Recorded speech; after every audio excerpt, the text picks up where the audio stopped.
Il y a de cela quelques semaines, j'ai été identifié par un ami sur une publication Facebook et également par plusieurs autres personnes sur les commentaires que cette publication a inspiré. Dans sa publication, mon ami, qui est également un collaborateur avec qui je travaille sur la plateforme Joël Azier, The Coach Online, soulevait une préoccupation très importante. Il était tombé sur une vidéo YouTube produite par un batteur originaire de la France qui s'essayait à une analyse stylistique d'un genre musical de chez nous très bien connu qui s'appelle le coupé-décalé. Malheureusement, sur sa vidéo, ce batteur originaire de la France, dont je tairai le nom, a fait quelques erreurs de forme et de fond qu'il aurait pu éviter s'il avait fait une recherche approfondie et s'il avait posé les questions aux bonnes personnes.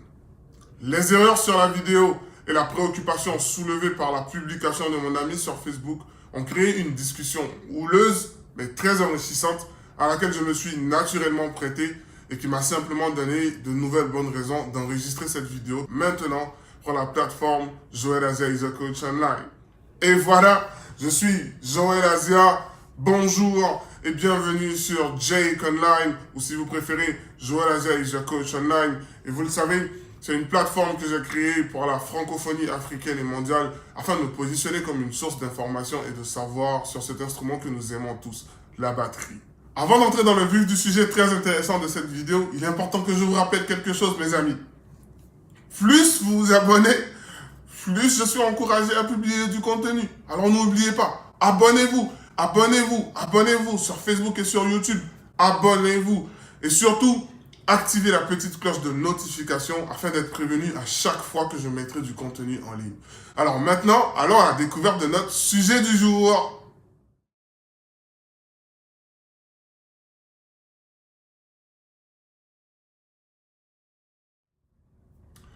Comme vous l'avez vu dans le titre, à travers cette vidéo, nous allons parler de la théorie musicale. Et on le sait tous, la théorie musicale est un sujet qui inspire diverses réactions. Pour certains, c'est complexe, mais ça reste tout de même passionnant, sacré et fondamentalement important.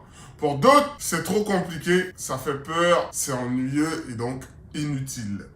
En ce qui me concerne, j'ai toujours fait partie de la première catégorie, c'est-à-dire de ceux qui pensent que connaître, étudier et maîtriser la théorie musicale reste sacré et fondamental parce que ceci peut faire une différence marquante dans notre façon d'aborder la musique et l'instrument qu'on pratique. Par contre, il ne faut pas toujours blâmer ceux qui ont eu peur d'étudier la théorie musicale, ceux qui n'ont pas eu la chance et l'opportunité d'étudier la théorie musicale, ou encore ceux qui, par la force des choses, ont décidé que c'était quelque chose d'inutile. Par la force des choses, parce que oui, dépendamment de l'endroit du monde où on se trouve, la théorie musicale peut s'avérer inutile parce que inaccessible. Notamment en Afrique, l'endroit d'où je viens, tout le monde n'a pas la chance d'avoir une initiation classique à la musique, ou encore d'avoir un professeur particulier de musique à domicile, ou encore d'intégrer une école de musique pour apprendre ces choses. Les gens arrivent en général à la musique par imitation, par passion, ou encore parce qu'il faut répondre aux besoins urgents d'une église locale ou d'un orchestre communautaire. Et donc, pour répondre à ce besoin urgent, ou encore assouvir cette passion de ressembler à nos amis, on brûle des étapes qui sont hélas très importantes. Et nous l'avons dit dans la vidéo du mercredi 19 septembre qui parlait de l'histoire, que ces étapes qu'on brûle finissent un jour par nous rattraper et à nous bloquer à un certain niveau au-delà duquel on est incapable d'aller. Je vous invite d'ailleurs, si vous ne l'avez pas vu, à aller voir cette vidéo qui parle de l'histoire parce que ces thèmes sont plus ou moins liés.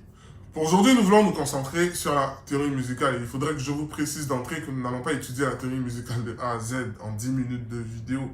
Par contre, je voudrais m'engager solennellement et je promets qu'en déroulant la plateforme Joël Azier The Coach Online, nous allons étudier forcément et nous allons consacrer des vidéos spéciales à l'étude de certaines notions théoriques. Mais pour aujourd'hui, si vous voulez avoir une vue globale de la théorie musicale, je vous invite à suivre le lien que je mettrai dans la description de cette vidéo pour télécharger en PDF le Downer, le livre de théorie de la musique en français qui pour moi est la référence la plus complète. Je le répète, nous n'allons pas étudier la théorie musicale de A à Z. À travers cette vidéo, nous allons présenter brièvement la théorie musicale et ce qu'elle permet de savoir ou de comprendre. À travers cette vidéo, je voudrais apporter ma contribution à casser cette peur pour la théorie musicale et à la remplacer par de l'intérêt et de la curiosité pour cette chose.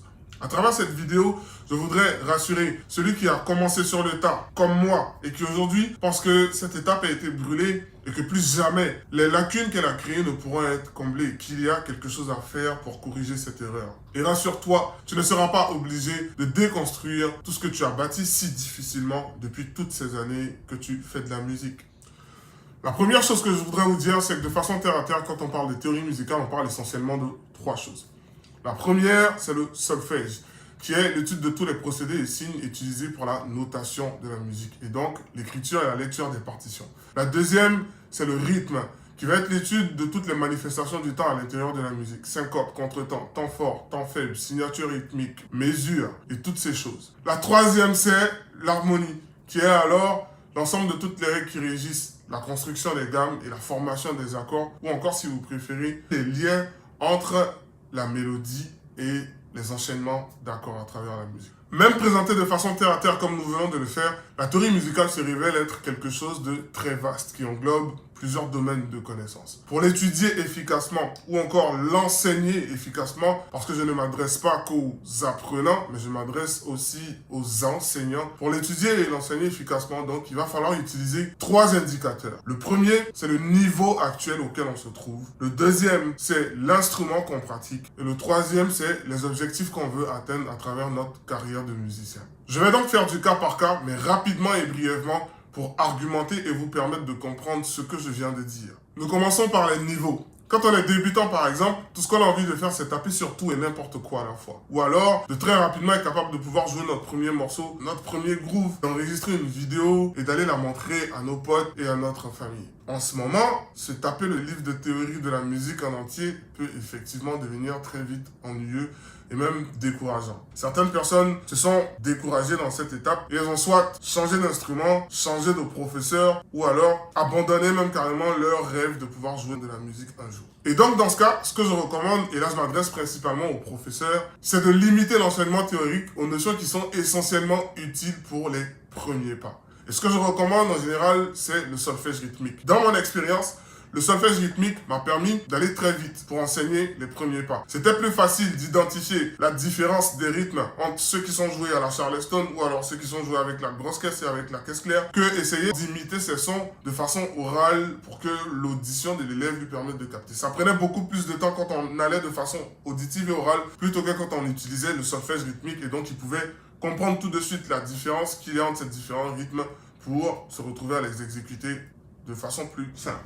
En ce qui concerne les intermédiaires, si vous avez réussi à atteindre ce niveau sans étudier la théorie musicale, ça veut dire que vous avez une grosse dose de passion et de volonté. Tout ce que je vous recommande en ce moment, c'est de transférer votre passion et votre volonté sur la théorie musicale. Quand vous étiez débutant, c'était un peu difficile pour vous de comprendre l'utilité de la chose. Mais quand vous êtes intermédiaire, croyez-moi, c'est le meilleur moment que vous avez d'apprendre la théorie musicale parce que c'est là que vous êtes plus à même de comprendre l'utilité de la chose. Prenez du temps, penchez-vous de façon globale sur la théorie musicale, apprenez et emmagasinez le maximum d'informations que vous pourrez. Votre bagage ne pourra que grossir et après ça, il vous restera juste un seul pas à faire et vous serez au niveau suivant qui est avancé. Il est quasiment impossible d'arriver à ce niveau avancé sans avoir étudié un peu de théorie de la musique. En ce moment, quand je dis théorie de la musique, je ne parle pas de lire et écrire une partition. Je parle de toutes les autres choses que nous avons citées. Le rythme ou encore l'harmonie. Je connais des pianistes, des guitaristes avancés qui sont très à l'aise au sujet des substitutions diatoniques, tritoniques, l'improvisation modale, qui peuvent te jouer des choses vraiment excellentes, mais qui ont des lacunes au niveau du rythme.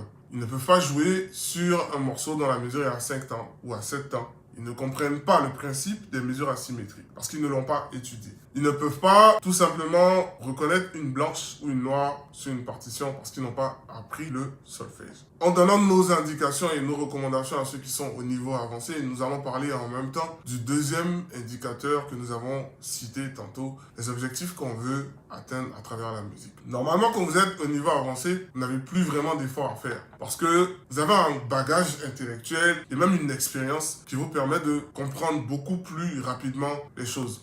En ce moment, comparé aux débutants et à l'intermédiaire, vous avez juste un petit pas à faire, un petit effort à faire, et puis vous compléterez votre savoir, vous compléterez vos connaissances du minimum de choses que vous n'avez pas apprises.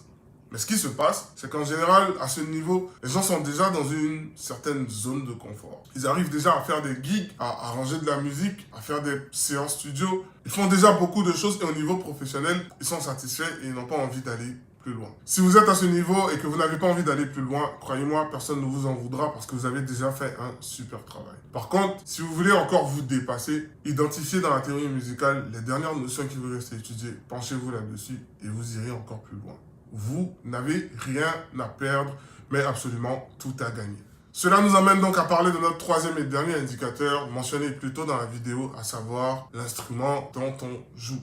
Vous l'avez tout de suite compris, un pianiste, un guitariste qui veut aller loin dans la musique sera obligé de travailler et le solfège, donc apprendre à lire et écrire la musique, le rythme pour pouvoir bien comprendre les manifestations du temps, et ce qui est vraiment important pour son instrument, l'harmonie au plus haut niveau possible. Un saxophoniste, c'est plus ou moins la même chose. Sera obligé de comprendre le solfège et donc de savoir lire et écrire la musique, d'étudier le rythme pour pouvoir jouer des courbes mélodiques qui se posent bien sur le rythme et sur le temps. Également étudier l'harmonie pour pouvoir improviser comme vous savez que les saxophonistes improvisent. Par contre, un batteur, tout ce qu'on lui demandera, c'est à la limite savoir lire et écrire la musique, donc étudier le solfège, comprendre le rythme, et là, c'est vraiment le centre et la raison de vivre de son instrument. Mais on ne lui en voudra pas s'il n'est pas très avancé en harmonie ou s'il n'a carrément aucune notion d'harmonie. Par contre, comme je disais tout à l'heure, vous n'avez rien à perdre. Vous pouvez être un batteur et vous pencher sérieusement sur l'étude de l'harmonie. Je pense que si un batteur comprend l'harmonie ou même sait jouer d'un instrument harmonique, la différence entre lui et un batteur qui ignore absolument toutes ces choses se fera tout de suite entendre.